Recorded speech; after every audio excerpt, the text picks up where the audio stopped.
First ಇದನ್ನು ಮುಗಿಲಿ ತಡೆಯಿರಿ. ಈಗ ನೋಡಿ ನಾಳೆ ಪುನಃ ಒಂದು ನಿಮಿಷ ಅಂತಾರೆ ಅವಕಾಶ ಕೊಡಿ.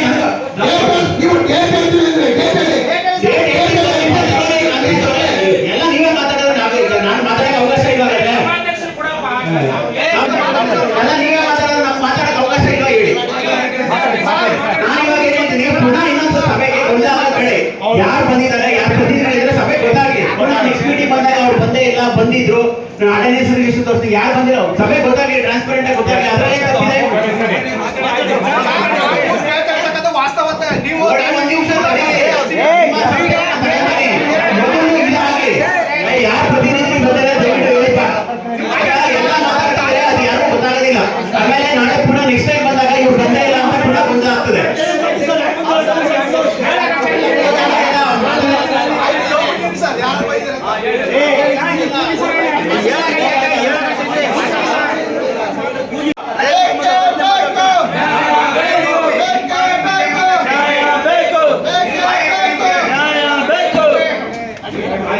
ಹಲೋ ಹಲೋ, ಈಗ ಒಂದು ನಿಮಿಷ, ಈಗ ಮಾತಾಡೋದು ನಾವು ಮಾತಾಡ್ಬೋದು.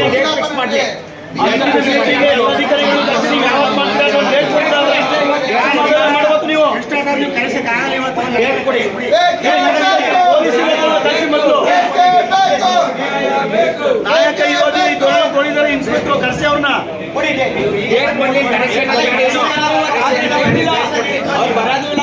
ಬರ್ಲಿ ಸಭೆಗೆ ಅವ್ರನ್ನ ಕರೀರಿ, ನಮ್ಮ ಸಮಸ್ಯೆ ಕೇಳಿ ಅಂತ ಹೇಳ್ತೀವಿ.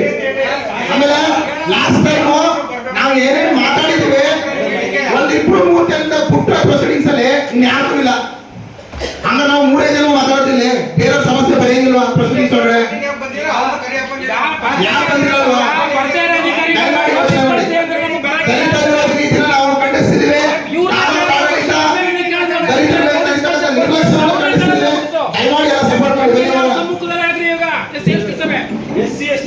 ಅಧಿಕಾರಿಗಳಿಗೆ ಬೇಜವಾಬ್ದಾರಿ ಸರ್, ಯಾರು ಗೌರವ ಕೊಡೋಣ? SC ST ಗಳಿಗೆ ಅಧಿಕಾರಿಗಳು ಯಾರು ಗೌರವ ಕೊಡೋಣ ಅಂತ ಯಾವ ಆಫೀಸ್ಗಳು ಗೌರವ ಕೊಡೋಣ?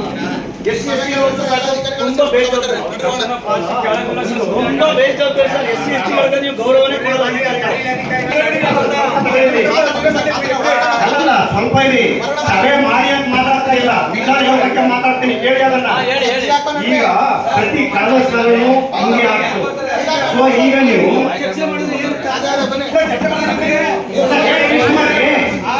ಗೋವಿಂದ ಅಲ್ಲ ಹಂಗೆಲ್ಲ ಫಿಕ್ಸ್ ಮಾಡಿ ಇಲ್ಲೇನೆ ಈ ದಿನ ಸಭೆ ಫಿಕ್ಸ್ ಮಾಡಿ ಮಾಡ್ತೀರಾ? ಈಗ ಡೇಟ್ ಫಿಕ್ಸ್ ಇಲ್ಲ, ಫಿಕ್ಸ್ ಮಾಡಿ ಈಗ ಡೇಟ್ ಫಿಕ್ಸ್ ಮಾಡಿ ಈಗ